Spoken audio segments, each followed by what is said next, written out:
नमस्कार, आपका अखबार के YouTube चैनल पर आपका स्वागत है। मैं हूं प्रदीप सिंह। राजनीतिक दल हो, गैर राजनीतिक संगठन हो, कंपनियां हो, इन सब के विकास के दो तरीके होते हैं। एक होता है ऑर्गेनिक यानी स्वाभाविक विकास, जो धीरे धीरे ज़मीन से आगे बढ़ता है, शुरुआती दौर से निकलकर क्रमशः विकास होता है। दूसरा होता है इनऑर्गेनिक, जो अस्वाभाविक होता है, जो ज़्यादातर एक्विजिशन या मर्जर, जो व्यापार की भाषा में कहते हैं, कॉर्पोरेट वर्ल्ड की भाषा में कहते हैं एक्विजिशन और मर्जर। राजनीति की भाषा में कहते हैं पार्टियों का विलय या पार्टियों का गठबंधन। इसके जरिए जो है पार्टियों का विकास होता है। दूसरे दलों से लोगों को भी ले आते हैं, उनको पार्टी में शामिल कराते हैं या उनके साथ गठबंधन करते हैं। गठबंधन एक अलग तरह के विकास को जन्म देता है और पार्टी में जिनको लाते हैं वो एक अलग तरह का। तो एक सबसे बड़ा अंतर पड़ता है, सबसे बड़ा प्रभाव पड़ता है माहौल का, कि उससे एक नैरेटिव बनता है कि जिस पार्टी की तरफ लोग ज़्यादा आ रहे हैं, इसका मतलब उसकी संभावना बेहतर नज़र आ रही है। ये हमेशा ऐसा हो ऐसा ज़रूरी नहीं होता, लेकिन ज़्यादातर मामलों में ऐसा होता है। तो पार्टियों के ये दो तरीके जो विकास के हैं, भारतीय जनता पार्टी इन दोनों तरीक़ों से चलती है। क्योंकि कैडर बेस्ड पार्टी है तो नीचे से भी लोग बढ़ते हुए ऊपर आते हैं और सामान्य कार्यकर्ता सर्वोच्च पद पर पहुंच सकता है। इस बात का ज्वलंत उदाहरण है भारतीय जनता पार्टी, जहां कार्यकर्ता का बहुत सम्मान होता है, जहां कार्यकर्ता के विकास की, उसके आगे बढ़ने की, शिखर पर पहुंचने की पर्याप्त संभावना और अवसर होता है।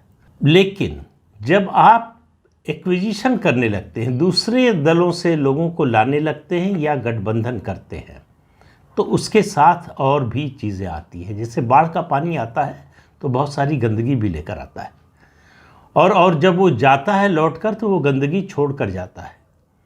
तो भारतीय जनता पार्टी ने अभी हाल ही में दो दलों को एनडीए में शामिल किया है। राष्ट्रीय जनतांत्रिक गठबंधन, नेशनल डेमोक्रेटिक अलायंस जो है, उसमें इन दो दलों को लेकर एक सवाल मन में उठता है कि क्या भारतीय जनता पार्टी भस्मासुर तो नहीं पैदा कर रही है? कहीं ऐसा तो नहीं कि ये दोनों उसी को नुकसान पहुंचाएं जिसके भले के लिए लाए गए हैं? ये सवाल मन में इसलिए उठता है कि इनका अतीत ऐसा है, इनके साथ जो बैगेज आया है वो ऐसा है, इनका वर्तमान भी कोई बहुत खुशनुमा हो ऐसा भी नहीं है। तो इनकी बात करें दोनों की एक एक करके। एक है उत्तर प्रदेश के नेता ओम प्रकाश राजभर, जिनकी पार्टी है सुहेलदेव भारतीय समाज पार्टी सुभाषपा। अब आप देखिए कि ओम प्रकाश राजभर एक पॉलिटिकल नॉन एंटिटी की तरह थे 2017 से पहले। उत्तर प्रदेश के 2-3 जिलों में मुख्तार अंसारी के सहायक या उनकी कृपा पर पलने और चलने वाले नेता के रूप में उनकी पहचान थी। भारतीय जनता पार्टी से उनका अलायंस हो गया 2017 के चुनाव से पहले। उनके विधायक 4 जीत गए, वो खुद कैबिनेट मंत्री बन गए। जो ओम प्रकाश राजभर आज तक ग्राम प्रधान का चुनाव नहीं जीते, वो विधायक बने और सीधे कैबिनेट मिनिस्टर बन गए। उनकी पार्टी के जो बाकी लोग थे वो उन सबको सरकारी पद मिल गए, लेकिन उससे उनकी संतुष्टि नहीं हुई। उनका मुंह सुरसा की तरह खुलने लगा और खुलता ही चला गया। एक ऐसी स्टेज आई जब भारतीय जनता पार्टी के लिए उनकी इच्छाएं पूरी करना संभव नहीं रह गया। तो उन्होंने भारतीय जनता पार्टी से किनारा कर लिया। उनको लगा कि उनकी जो राजनीतिक हैसियत है उसके हिसाब से उनको नहीं मिल रहा है, और भारतीय जनता पार्टी को लगता था कि उनकी जो राजनीतिक हैसियत है उससे ज़्यादा दे दिया है उनको। ये मतभिन्नता थी जिसकी वजह से दोनों के रास्ते अलग हुए। तो अलग हुए रास्ते राजनीति में होता रहता है। लोग आते हैं साथ, नहीं चल पाते लंबी दूरी तक तो अलग हो जाते हैं, एक दूसरे की आलोचना करते हैं, एक दूसरे की कमियां बताते हैं। लेकिन ओम प्रकाश राजभर ने गाली देना शुरू कर दिया भारतीय जनता पार्टी के नेताओं को, यहाँ तक कि प्रधानमंत्री नरेंद्र मोदी को, उत्तर प्रदेश के मुख्यमंत्री योगी आदित्यनाथ को और दूसरे बड़े नेताओं को। ऐसे शब्द बोले जिनको मैं यहाँ दोहरा नहीं सकता, जिसको पूरे देश ने, पूरे प्रदेश ने, सब ने सुना। भारतीय जनता पार्टी के नेताओं ने भी सुना। इसलिए लोकसभा चुनाव जब 2019 का हुआ तो भारतीय जनता पार्टी ने उनको साथ लाने की कोशिश नहीं की। लोकसभा चुनाव वो अलग लड़े, अकेले लड़े, और 0 सीट आई, कोई प्रेजेंस अपनी वो दिखा नहीं पाए लोकसभा चुनाव में। तो ये उनकी राजनीतिक हैसियत थी असली, जिस पर वो पहुंच गए 2019 के लोकसभा चुनाव में। लेकिन उसके बाद 2022 का विधानसभा चुनाव आया। उससे पहले अखिलेश यादव की जो बेताबी थी सत्ता में आने की, उसके चक्कर में उन्होंने इनसे अलायंस कर लिया। तो एक तरह से समाजवादी पार्टी को डिक्टेट करने लगे, कौन आएगा नहीं आएगा, कैसे बात होगी, क्या बात होगी। तो ये बाकी दलों नेताओं के बीच में और सपा मुखिया अखिलेश यादव के बीच में एक तरह से ये संदेशवाहक या कहे कि मिडिल मैन का काम करने लगे। लेकिन चुनाव के बाद अखिलेश यादव ने इनसे किनारा कर लिया। उसके बाद उन्होंने अखिलेश यादव को भी उसी तरह की गालियां देना शुरू कर दिया, उसी तरह की आलोचना, उनके खिलाफ ऐसी बातें बोलना जो जिनके साथ कुछ समय पहले तक जिनका गुणगान करते थे, जिनके बारे में कहते थे कि वो इतने साल तक राज करेंगे, उनको कोई हरा नहीं सकता, हटा नहीं सकता, और जाने क्या क्या, उसके ठीक उल्टा बोलने लगे। तो ये है मूल स्वभाव ओम प्रकाश राजभर का। अब भारतीय जनता पार्टी के साथ एनडीए में आए हैं। एनडीए में शामिल होने से 3-4 दिन पहले, शायद 3 दिन पहले ही, उनका बयान था कि अगर कांग्रेस पार्टी, बहुजन समाज पार्टी और उनकी पार्टी मिल जाए तो भाजपा को उत्तर प्रदेश से उखाड़ सकते हैं। अब आप समझिए उनकी मंशा को समझिए और उनकी राजनीति के तौर तरीके को समझिए। उसके बाद वो एनडीए में शामिल हो गए। एनडीए में शामिल हो गए तो अब आप समझिए कि वो लेकर क्या आए। वो दहेज में लेकर आए हैं अब्बास अंसारी को, और वो दहेज में लेकर आए हैं वंशवाद को। ये 2 मुद्दे जिनके सख्त खिलाफ है भारतीय जनता पार्टी। अब उनका जो बेटा चुनाव हारा हुआ है वो एमएलसी बनेगा, ओम प्रकाश राजभर फिर से कैबिनेट मिनिस्टर बनेंगे। लोकसभा की 2 सीटें मांग रहे हैं, 2 मिलेंगी, 1 मिलेंगी, पता नहीं, लेकिन मिलेगी ज़रूर। अब भारतीय जनता पार्टी में आने के बाद उनका कद बढ़ेगा, फिर से उनकी राजनीतिक हैसियत बढ़ेगी जैसे 2017 के बाद हुआ था। तो वो अपना कद बढ़ाएंगे, उस हिसाब से अपनी डिमांड बढ़ाएंगे, और उनकी मांग की फहरिस्त जो है वो छोटी मोटी नहीं है, बहुत बड़ी है। वो अपने को अति पिछड़ा वर्ग का शायद सबसे बड़ा नेता मानते हैं। उनका मानना है कि जो पार्टियां, बड़ी पार्टियां हैं, भाजपा और समाजवादी पार्टी या बहुजन समाज पार्टी, उनकी हैसियत को समझ नहीं रहे, उनकी ताकत को समझ नहीं रहे। अब आ गए हैं तो लोकसभा चुनाव तक तो साथ रहेंगे। लोकसभा चुनाव के बाद फिर उनका रवैया क्या होगा पता नहीं। लोकसभा चुनाव की दृष्टि से देखें तो ये टेस्टेड है, ट्राइड और टेस्टेड है कि ओम प्रकाश राजभर का कोई विशेष प्रभाव लोकसभा चुनाव में नहीं है।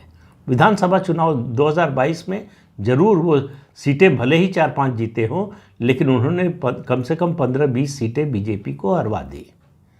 तो विधानसभा चुनाव में जो है 5,000, 4,000, 3,000, 7,000 का वोट भी जो है बड़ा अंतर डाल देता है, उससे सीटें बदल जाती हैं। लेकिन लोकसभा चुनाव में इतने वोटों से कुछ बदलता नहीं है। तो लोकसभा चुनाव में उनको लाने का फ़ायदा ये होगा कि वो अखिलेश यादव से टूट कर आए हैं, उस गठबंधन से निकल कर आए, और उसके अलावा उनके आने से एक संदेश अति पिछड़ा वर्ग में, खासतौर से उनके राजभर समुदाय में, समाज में जो जाएगा, उसका लाभ भारतीय जनता पार्टी को मिलेगा, ऐसा पार्टी को लगता है। हो सकता है मिलेगा भी और मिल भी सकता है, उसमें कोई आश्चर्य नहीं। ओम प्रकाश राजभर अपने समाज का वोट ट्रांसफ़र कराने की कुछ हद तक क्षमता रखते हैं। ये उन्होंने 2022 के विधानसभा चुनाव में साबित किया। लेकिन उनकी अगर आप बातें सुनेंगे तो उनका दावा है कि लगभग जो है 40% उत्तर प्रदेश में उनका और उनके समाज का, उनकी पार्टी का प्रभाव है। लेकिन उसको छोड़ दीजिए। लोकसभा चुनाव के बाद विधानसभा चुनाव उत्तर प्रदेश में 2027 में होगा। इस बात की कोई गारंटी नहीं दे सकता, इवन मैं कह रहा हूं कि ओम प्रकाश राजभर भी गारंटी नहीं दे सकते कि 2027 तक वो बीजेपी के साथ रहेंगे। उससे पहले उनकी ताकत बीजेपी के साथ होने के कारण, सरकार में होने के कारण, सत्ता के नज़दीक होने के कारण उनकी राजनीतिक हैसियत और बढ़ चुकी होगी। उसी के अनुरूप उनकी जो है मांग और ज़्यादा बढ़ चुकी होगी। क्या भारतीय जनता पार्टी उस समय उसे पूरा करने की हालत में होगी? अगर नहीं होगी तो ओम प्रकाश राजभर का रवैया क्या होगा? वो इतनी देर तक किसी के साथ टिकते नहीं हैं। बहुजन समाज पार्टी में रह चुके हैं, मुख्तार अंसारी की पार्टी में रह चुके हैं, भारतीय जनता पार्टी के साथ रह चुके हैं, वो समाजवादी पार्टी के साथ रह चुके हैं, अब वो भारतीय जनता पार्टी के साथ है। अगला ठिकाना क्या होगा कोई नहीं जानता। तो बीजेपी उनका कद फिर क्यों बढ़ा रही है?